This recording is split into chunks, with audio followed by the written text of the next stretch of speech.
जल्दी इस तरीके से ओरिजिनल वॉइस में वीडियो नहीं बनाते हैं, बहुत कम बनाते हैं। लेकिन जब बात वृंदावन की आती है, मतलब वृंदावन ये समझ लो मेरे लिए मेरा हृदय है, मेरा दिल है। मुझे इतना अच्छा लगता है वहाँ जाना, वहाँ पे दर्शन करना। लेकिन अभी जो हादसा हो गया है ना, जिसमें 25 लोगों की जान चली गई है, इतना दुखद था, इतना मुझे सुन के खराब लगा। हमको तो ये भी नहीं समझ में आता है कि वहाँ पे जो नाव वाले हैं उन लोगों को क्या लगता है कि जो इंसान बैठा है वो इंसान नहीं, कीड़े मकोड़े बैठे हैं क्या।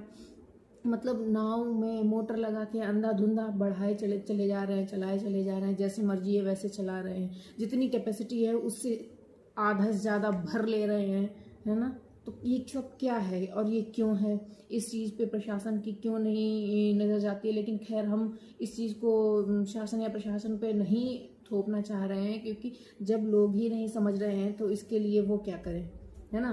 जब लोग ही इतने अनजान बने हुए हैं, अगर आप अभी वृंदावन के किसी भी स्थान पे चले जाइए, कंडीशन ये है तो ऐसा लगने लगता है कि जैसे कि मौत को गले लगा लिया हो। बांके बिहारी मंदिर में चले जाइए, अगर आप जा रहे हैं दर्शन करने के लिए, लेकिन इस कदर की भीड़ होती है कि अगर आपके हाथ नीचे हैं तो वो नीचे ही बने रहेंगे, और अगर ऊपर है तो ऊपर ही बने रहेंगे।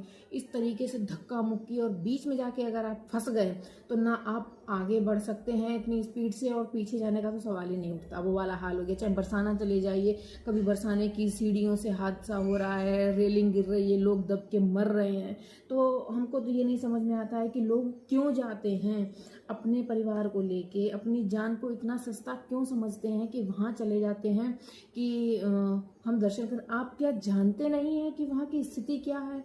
इससे अच्छा है कि आप अपने घर पे रहिए, अपने घर पे रहकर ठाकुर का दर्शन कीजिए, भजन कीजिए, पूजा कीजिए, उसका ज़्यादा पुण्य फल प्राप्त होगा। कम से कम आपका जान तो बची रहेगी, आपका जीवन तो सुरक्षित रहेगा। अगर आपका जीवन है तभी तो आप भजन पूजा कर पाठ कर पाएंगे कि ऐसे स्थान पे जाके। और अभी से सही बता रहे हैं, 5-6 साल पहले हम गए थे, 6 साल पहले गए होंगे, 6 साल पहले, हाँ 6 साल पहले गए होंगे, तब ये कंडीशन नहीं थी जो आज की कंडीशन है। 6-7 साल पहले इतना सुकून था वहाँ पर, इतना सुकून था, इतना अच्छा था कि हमको तो ये लगता था कि अगर जीवन में कभी मौका मिले भगवान तो हर महीने यहाँ पर आना हो दर्शन के लिए। लेकिन आज की कंडीशन में हम जाने से भी डरते हैं। कभी हम नहीं, अगर हम सोचते भी है ना जाने के लिए, तो एक बार को मन, अभी वो आएगा गर्मियों की छुट्टियाँ आएंगी, आदमी निकल लेगा अपने अपने घरों में पूरी पूरी फैमिली लेके। टूरिस्ट प्लेस बना रखा है बिल्कुल, रीलबाजी के चक्कर में, फोटोग्राफी के चक्कर में। दर्शन करने तो, पूजा पाठ करने तो बहुत कम लोग जाते हैं। ये सारी नौटंकी, ये सारे प्रपंच करने के लिए वहाँ पे भीड़ जो है वो मेन